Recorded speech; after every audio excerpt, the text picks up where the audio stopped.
Las alianzas. Ay. Tantas veces hemos hablado de la coherencia al momento de analizar. No se deben tergiversar ideas por conveniencias coyunturales. Eso nos resta a nosotros calidad como analistas y respeto ante el público. La política se construye en base a consensos. Y mientras mayor el consenso, mayor la legitimidad para realizar los cambios que se deben realizar desde el poder. Y ese consenso se construye mediante pactos y alianzas. Así está conformada la historia política de la humanidad.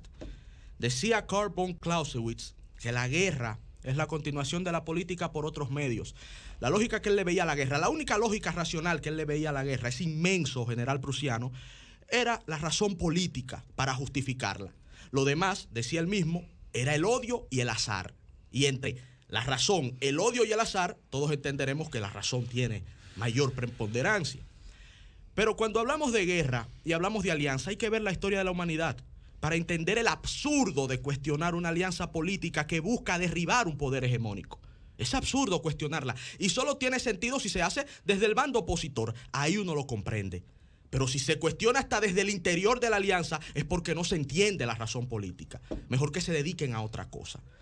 Porque el mismo profesor Juan Bosch, el presidente moral del pueblo dominicano, el que enarboló la política como una acción ética y moral. La ética y la moral no es lo mismo. Yo también asumo la política, como la asumía Juan Bosch, que sin base moral es una fuerza destructora, decía el prócer. Señor. Pero él mismo explicó la necesidad de la alianza en China de Mao Zedong, comunista, socialista, con los nacionalistas del Kuomintang, dirigidos por Chiang Kai-shek.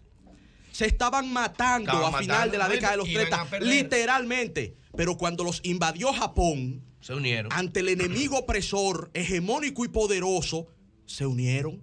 Los comunistas y los ultraderechistas, que tenían razones ideológicas para odiarse, porque en República Dominicana ni siquiera hay un pretexto ideológico. Ya lo planteábamos aquí. Cuando se derribó el muro de Berlín, lo poco que quedaba de ideología fue decayendo. La ideología no muere, pero las razones políticas que le daban razón de ser han fallecido en República Dominicana.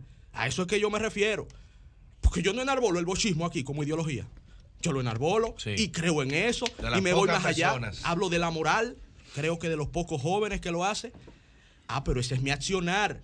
A mí me impulsa eso. Lo que nos han mostrado nuestros políticos es que no se llevan de esas cosas. El interés los mueve, no necesariamente algo malo. Pero el mismo Bosch explicó la necesidad de, para enfrentar un poder superior, tener que aliarse. Pero ven acá, Winston Churchill, pragmático, pero que odiaba a los comunistas, no se alió con Stalin para parar a Hitler. Pero Churchill no escribió un libro que inclusive le ganó el premio Nobel de literatura. Querían darle un premio Nobel de algo para reconocerlo. No existe el premio Nobel de la guerra. Le dieron el de literatura. Y en ese mismo libro, él denunciaba a Joseph Stalin y los gulags. ¿Qué fueron los gulags? ¿Cuántos millones de rusos murieron en los gulags? Campos de concentración en Siberia. Sí, eso no se habla mucho. Pero él se sentó con Stalin. ¿Para qué? Para parar a Hitler. Para detener a la fuerza hegemónica de Europa. En base a la unidad venceremos. Los mismos ingleses lo tienen como un lema. United we stand. Unidos vencemos. Esa es la razón política que está por encima de los odios. Debe estarlo siempre. Yo he citado aquí al Padrino. Mario puso, no odies a tu enemigo, que te afectará el criterio. Señor. Los que se mueven en política por odio terminan fracasando. Y el que no entiende eso no sabe de política. Y no siempre el que sabe de política es el que llega lejos. Cuidado con esto.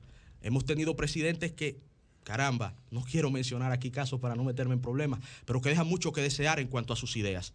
Entonces de eso se trata, y con esto culmino, Jennifer. Lo que está sucediendo en República Dominicana. Hay una fuerza hegemónica en este momento. Grupo, partido, gobierno, el danilismo. Se decía que el PLD era un partido gobierno, ahora es una facción gobierno. El danilismo dirige el Estado dominicano. Y si la oposición quiere tener posibilidades de competir contra el Estado y todo lo que eso representa, si no se alían no tendrán la más mínima oportunidad.